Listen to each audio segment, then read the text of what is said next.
이사야의 구조를 보면 일단 이사야는 주전 8세기 선지자 중에 한 명이에요. 그러니까 주전 740년부터 한 701년경까지 아 주전 8세기에 예언했던 선지자입니다. 뭐 배경적으로는 남유다 우시야 때 인제 소명을 받아서 히스기야까지, 그래서 북이스라엘과 남유다 다 예언했던 전방위적으로. 근데 이게 남유다 왕족 출신 선지자라고 여겨집니다. 그러니까 이제 굉장히 이제 어 왕들이나 아니면 고위 귀족들의 그 모든 생활적인 면이나 어떤 그들의 생각과 그들의 모습들을 다 알고 있었다라는 거죠. 우리로 치면 뭐랄까 인제 좀 고위층, 그죠? 선지자인 거야. 그러니까 어 굉장히 이렇게 예언서를 보면 좀 굳이 표현하자면 굉장히 이제 그 세련됐다라고 표현해야 될까? 되게 어 그 평민 출신의 그런 단어가 아니라 굉장히 인제 학식 있는 사람들의 말투같이 이렇게 예언이 되어 있습니다. 그래서 거칠지가 않고, 그래서 어 북이스라엘의 현재의 그 상태를, 그 역사들을 쭉 읊으면서 그거에 대한 이제 하나님의 뜻을 이제 예언으로 쭉 이야기를 해요, 먼저. 1 장부터 39 장까지. 그리고 이제 이후에 이제 예언의 말씀이 이제 40 장부터 66 장인데, 여기가 이제 굉장히 이사야만의 이제 아주 독특한 음 예언이 나옵니다. 특별히 여호와의 종의 놀이라고 있어요. 그러니까 메시아, 여호와의 종이라는 건 예수님 메시아를 상징하는데 그 예수님에 대한 이제 찬양의 노래죠. 어 그래서 이사야에 그 예수님에 대한 예언이 굉장히 많이 들어가 있는 거 알죠? 그죠? 그래서 어 장차 오실 메시아에 대한 예언의 노래를 하고요. 그리고 너무나 잘 알고 있는 새하늘과 새 땅, 이 요한계시록에 나오는 묵시문학적인 그런 예언까지도 다 했던, 어떻게 보면 선지자 중에서는 가장 방대하고 양과 또 질적인 부분을 굉장히 폭넓게 예언했던 선지자 중에 한 명입니다. 그래서 4대 남은 자 사상이라는 게 있는데, 그게 뭐냐면 이제 이스라엘의 그 역사를 들어서 이스라엘에 대한 하나님의 심판이 있지만 남은 자를 통해서 하나님이 구원의 역사를 계속 이끌어 가실 것이다. 마찬가지야. 우리 그리스도인들이 박해받고 또 개중에는 다시 이제 소위 말해서 이제 배교하고 떠나고 이러지만 결코 하나님의 나라는 무너지거나 사라지는 것이 아니라 남은 자를 통하여서. 그죠? 이단들이 그래서 많이 쓰잖아. 장애들이 남은 자라고 막. 그런 의미가 아니야. 이 남자는 어떤 그냥 소수 엘리트들을 지칭하는 게 아니야. 이 남은 자 사상은 뭐냐면 결코 하나님의 나라, 교회, 교회가 곧 인제 하나님의 이제 성전 중심의 이스라엘 역사에서 이제 어떻게 보면 이스라엘의 선민의 역사가 하나님의 선택된 구원의 역사를 이끌어 갔잖아. 근데 그거와 맥락을 같이 해서 인제 신약 시대에 와서 이제 교회를 통하여서 인제 하나님의 나라를 이루어 가는데, 그 교회는 결코 어 어떠한 상황 가운데서도 사라지지 않고 남은 자들을 꼭 두신다. 그들을 통해서 하나님의 나라는 끝까지 이루어질 것이다라는, 그러니까 하나님의 신실한, 무너지지 않는 하나님의 약속과 하나님의 성취에 대한 확실한 보장의 그런 사상을 이야기하고 있는 거예요. 무슨 말인지 알죠? 그래서 남은 자 사상이라고 합니다. 그리고 4대 죄악을 고발합니다. 우상 숭배, 교만, 술 취함, 탐욕과 압제, 이런 거에 대한 전방위적인 이제 타락상에 대해서 이야기를 하는데, 이거는 이스라엘 역사뿐 아니라 주변 국가, 열방에 대한 예언도 당연히 이걸 통해서 예언을 합니다. 심판을 받게 될 것이라는.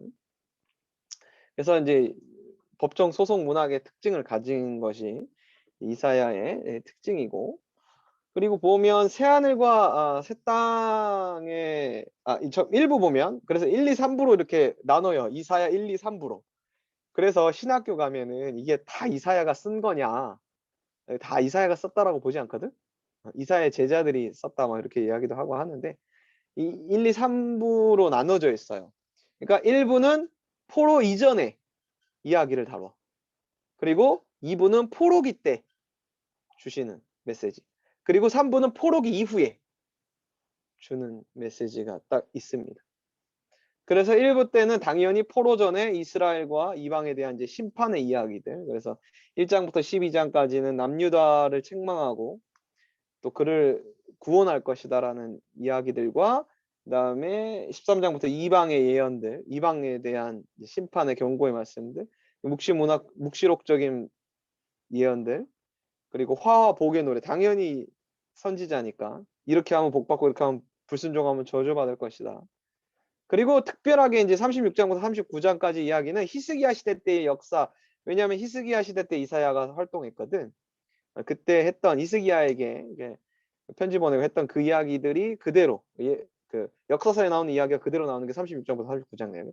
그러니까 요거는 이제 포로 전에 이스라엘의 상황들 예언한 거고, 그다음 2부는 대부분 이제 하나님께서 우리에게 베푸실 그 메시아, 보내실 메시아에 대한 예언의 말씀이 굉장히 많이 나와. 그죠?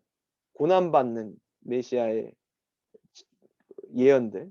그래서 53장이 그렇게 유명하잖아. 예수님의 십자가 사건을 예언한.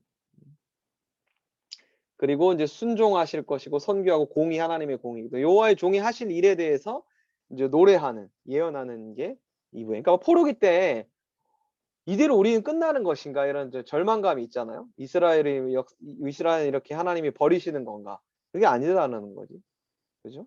하나님은 결코 어, 본인이 약속하신 거를 변기하거나 거짓말하지 않으시기 때문에 하나님의 신실성을 두고라도 이스라엘을 포기할 수가 없지. 지금도 마찬가지다, 기은아. 뭐 이스라엘은 반드시 구원받을 거라는 게 있어요. 만약에 그렇게 이스라엘이 버림을 당한다면 하나님의 공의성은 결코 이루어질 수가 없지. 그래서 그걸 두고 있잖아. 그 로마서에서 그 얘기를 하는 거야. 그러니까 하나님께서 이스라엘 선민을 택하셨는데 이들이 그 하나님을 버렸단 말이야. 예수님이 그 포도 이제 큰 잔치 비유나 그런 데서 말씀하신 것처럼 먼저 이스라엘을 택하였고 하나님 나라의 잔치를 베풀었는데 얘네들이 거부한 거야. 그래서 이게 누구한테 간 거야?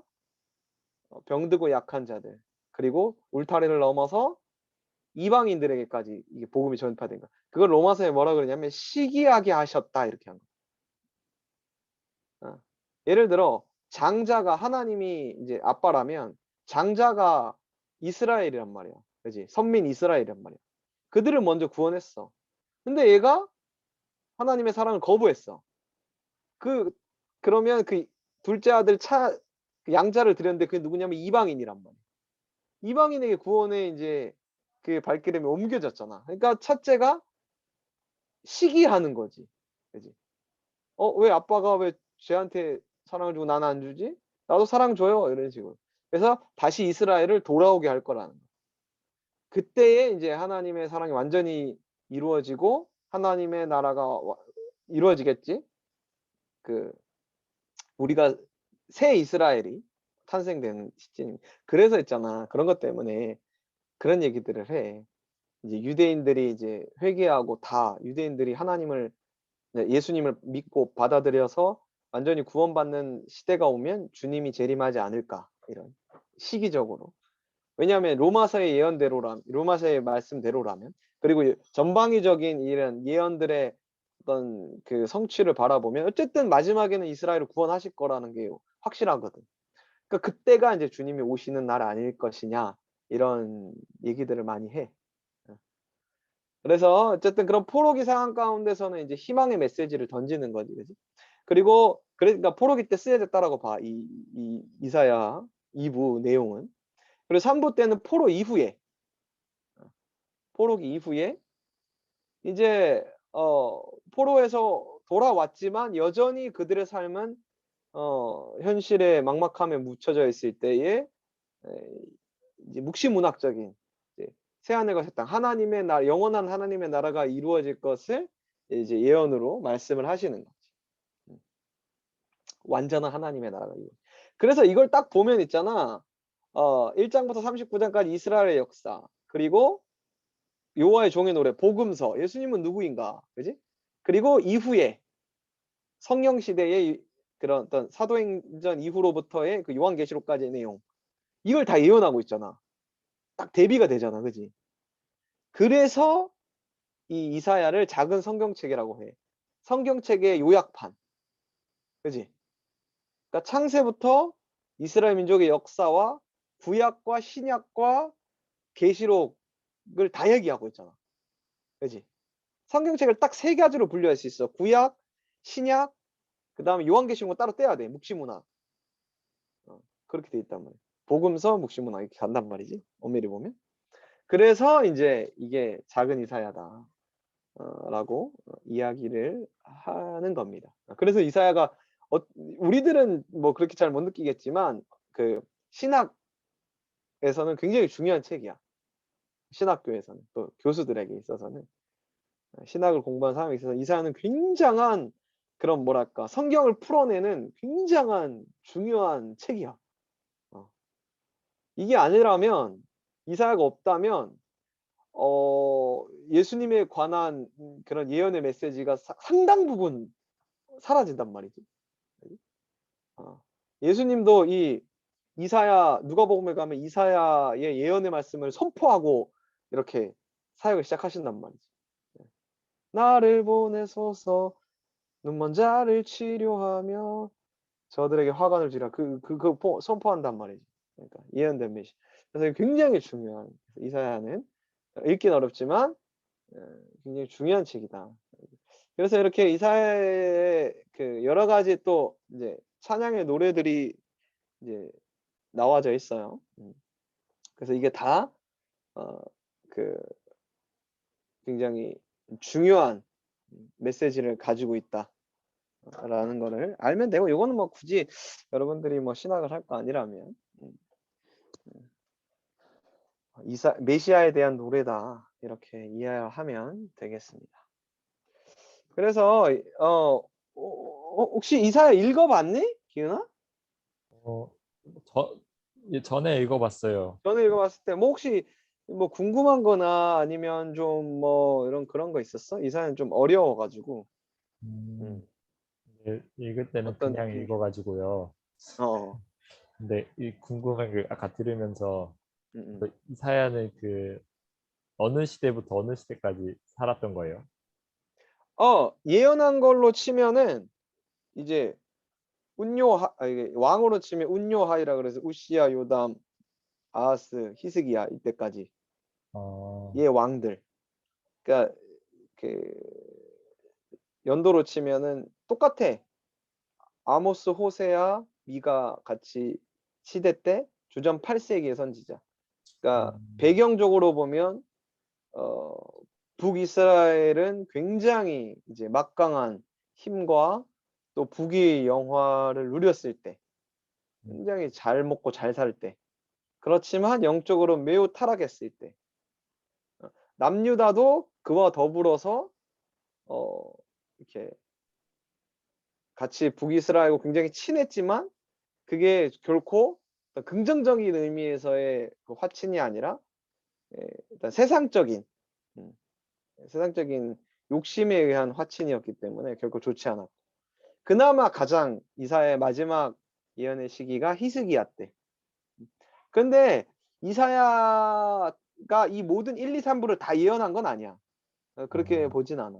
아까도 말했지만 그 1, 2, 3 부로 나뉘는데 그 쓰여진 시대가 포로 전, 포로기 때, 포로 이후에 쓰여졌을 것이다라고. 그러니까 그의 제자들이 썼을 수도 있지. 그래서 이사야, 그 스승의 그냥 이름을 그냥 따서 그냥 다 이사야서라고 이렇게 했겠지만, 그래서 다 이사야가 쓴 건 아니에요. 그래서 뭐 이렇게 이사야가 다 쓴 거냐, 아니면 언제 쓴 거냐, 이거는 사실 이사야에 있어서는 뭐 그렇게 중요하진 않아. 그러니까 그게 옳으냐 그르냐 이건 별로 중요하지 않은 그러니까 그런 시대 전방위적으로 쓰여진 책이기 때문에. 음. 중요한 거는 상당 부분 우리에게 그런 하나님의 그 이후에 일어날 그지? 구약 시대임에도 불구하고 이후에 일어날 예수님의 재림과 새하늘과 새 땅인 그 하나님의 나라가 완전히 이루어질 것까지를 이미 예언을 했다는 게 굉장히 중요하지. 이미 구약 시대에. 그걸 통해서 지금 이후에 있는 모든 성경의 이야기들, 그지? 특별히 신약 성서에 지대한 이제 영향을 끼친 거지. 그지? 만약 그렇지 않다라면 예수님이 메시아라는 예수님이라는 그 분이 그 메시아라 예수님이 메시아다 구원자라는 증거가 뭐냐 이라고 했을 때는 내적인 증거를 찾기가 힘들잖아. 그지? 근데 이미 이사야의 예언은 이러한 사람들이 이런 것들을 그대로 하시잖아요, 예수님. 그러니까 메시아임이 자연스럽게 증명이 된 거지. 구약 성경을 자기들이 믿지 않고 배척하지 않는 이상은, 그지? 그러니까 이거 굉장히 이제 중요한 의미를 담고 있지. 그런 의미에서 이제 이사야가는 굉장히 중요한 거지. 뭐 우리 시대로 좀 비유하면 어떨까? 우리 시대로 비유하면은 뭐 굳이 하자면 우리도 어 하나님의 말씀에 근거해서 이제 우리의 삶을 살아갈 필요가 있다. 예를 들어서 내가 왜 뭐 물질과 뭐 부귀 영화를 쫓지 않고 살아가야 하나. 그냥 뭐 내가 멋있게 보이려고 아니면 나는 그거는 별로 싫어서 이런 게 아니라 하나님 말씀에 이러이러이러하게 살아가라고 예언하셨기 때문에 나는 이렇게 이렇게 살아간다.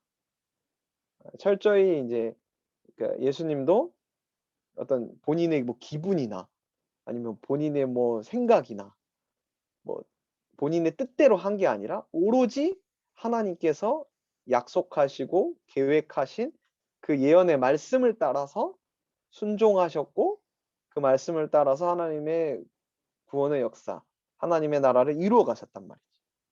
그지? 그게 성경에 그대로 증명이 된단 말이야. 그지? 예수님이 친히 이야기하셨잖아. 이 십자가를 거두어 달라. 그렇지만 자기의 뜻대로 되지 않고 하나님의 뜻대로 되기를 원한다. 그러니까 예수님은 철저히 그 어떤 하나님의 뜻과 계획에 따라서 움직이셨다는 거. 모든 걸. 세례 받으신 것도, 또 가난한 자들의 친구가 되어 주신 거. 그죠? 십자가를 지신 거. 이거 모든 게 다 하나님의 계획이 돼 있단 말이에요. 예루살렘에 태어나시고 베들레헴에 태어나시고 나사렛에서 자라시고 이런 게 다 예언이 되어 있단 말이에요. 갈릴리에 복음이 전파되고 이런 거 다 예언됐단 말이에요. 그러니까 그 하나님은 그 하나님의 계획과 예언의 뜻대로 하나님 말씀 뜻대로 그대로 움직이셨다는 거죠. 그러니까 우리도 그러한 면에서 이제 굳이 메시지를 끝내자면 이게 굉장히 중요하다. 그래요.